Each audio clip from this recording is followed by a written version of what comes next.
Bismillahirrahmanirrahim.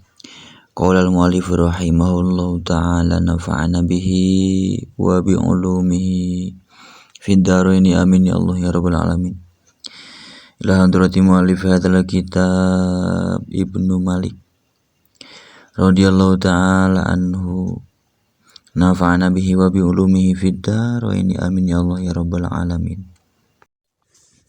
Al-istighosatu ari ieu eta babuat mertelakeun istighosa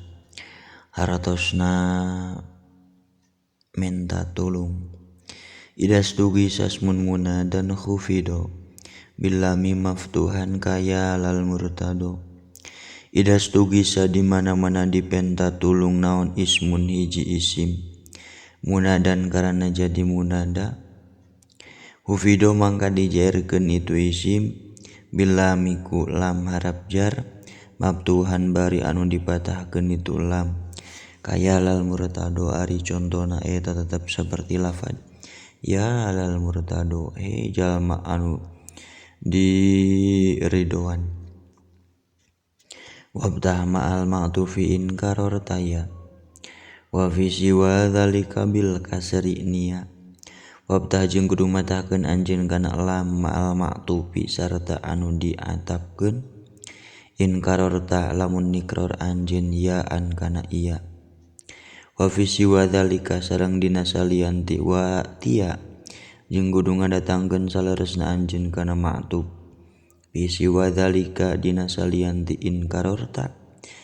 bil kasri ku ngasrohkeun kana lam walamu mastuwi sa'aqobat alif wa misluhusmun lu ta'ajubin ulib walamu ma jeung ari lam dina munada ustugisa dijadikeun istighosah itu ma aqobat eta ngagentian itu lam aqobat eta ngagentian kana itu lam naon alifun alif wa misluhu sareng eta misilna itu mas tugisa ismun ari isim du ta'ajubin anu ngagaduhan ta'ajub itu isim ulipa anu diuningakeun itu ta'ajub.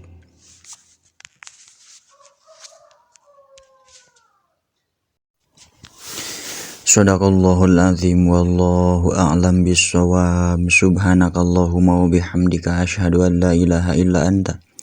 astaghfiruka wahdaka la syarika laka wa atubu ilaik.